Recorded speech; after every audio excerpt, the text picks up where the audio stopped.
વિસાવદરમાં અક્ષત કળશ પૂજન કરવામાં આવ્યું હતું। અયોધ્યામાં શ્રી રામભૂમિ પર નિર્મિત શ્રી રામ મંદિરનો પ્રાણ પ્રતિષ્ઠા મહોત્સવ તારીખ 22 જાન્યુઆરીના રોજ થનાર છે। તે પૂર્વે પૂરા ભારતભરમાં દરેક રાજ્ય, જિલ્લા, તાલુકા, ગામડાઓમાં શ્રી રામ મંદિરના પ્રાણ પ્રતિષ્ઠાના અક્ષત કળશ પધરાવી ઉલ્લાસ સાથે ઉજવણી કરવામાં આવી રહી છે। ત્યારે પ્રયાસના ભાગરૂપે વિસાવદર શહેરમાં તાલુકાના તમામ ગામના આગેવાનો પટેલ સમાજમાં આમંત્રિત કરેલ, જેમાં સંતો મહંતો ઉપસ્થિત રહ્યા હતા। જેમાં શ્રી શંભુ પાંચ અગ્નિ અખાડાના સભાપતિ અને બ્રહ્માનંદ ધામના શિલ્પી મુક્તાનંદજી તેમજ ગ્રામજનો, રાજકીય મહાનુભાવો બહોળી સંખ્યામાં ઉપસ્થિત રહ્યા હતા।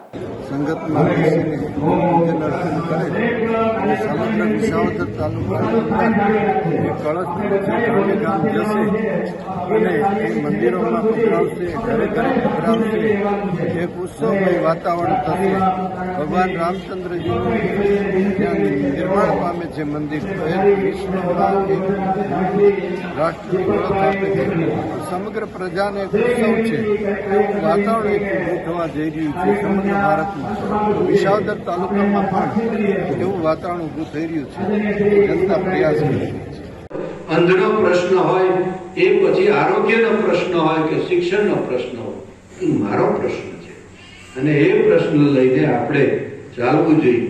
અને આવું જ્યાં સર્જન થાય ગામ, મથુર બાપા થઈ ગયા જૂના, ખૂબ લોકોને યાદ હોય વડીલોને, અને એ ઘીના વેપારી થાય, એને આ અંધશ્રદ્ધા, ઓલી અંધશાળા અને આ પાંજરાપોળ એના ઉભા કરેલા છે।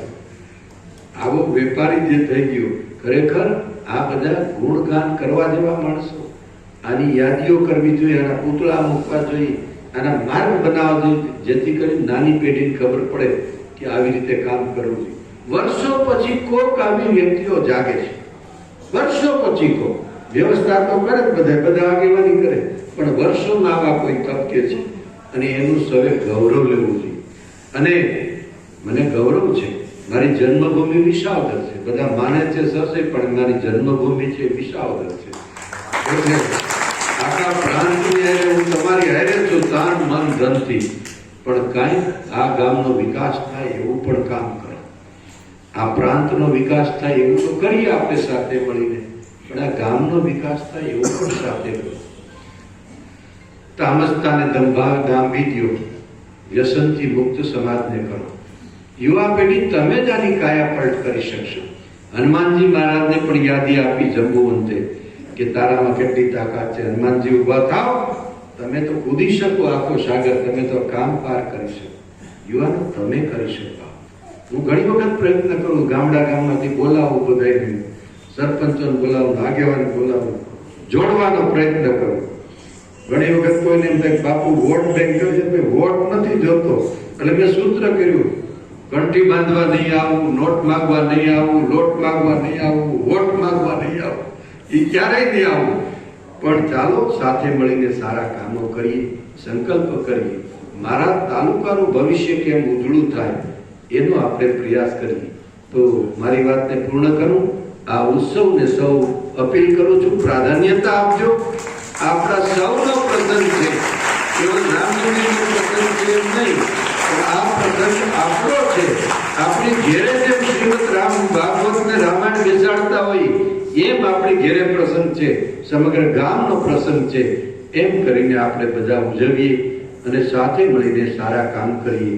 છેવાડાનો માણસ હોય ને આપણે ઉપયોગી થવાનો પ્રયત્ન કરીએ, કોઈ અનપઢ ન રહીએ, કોઈ આરોગ્યથી વંચિત ન રહીએ। સામાન્યમાં સામાન્ય જનતા હોય તો એને શિક્ષણ અને આરોગ્યને પ્રાપ્ત થાય। છૂતાછૂતનો ભેદ ટાળીએ, બધાને એકાબીજાની મોભ આપીએ, સાચા માનવ બનીએ અને અફવાના મોજાનો ભોગ ન બનીએ। ઊંડી તપાસ કરો, શું વાસ્તવિકતા છે એને સમજ્યા વગરના ગાડલિયા પ્રવાહમાં ન જાય। આવી મારે સૌને આપી, સૌનું કલ્યાણ થાય એવી મંગલ શુભકામના રાઘવેન્દ્ર સરકારના તરણમાં। નમઃ પાર્વતી પતે।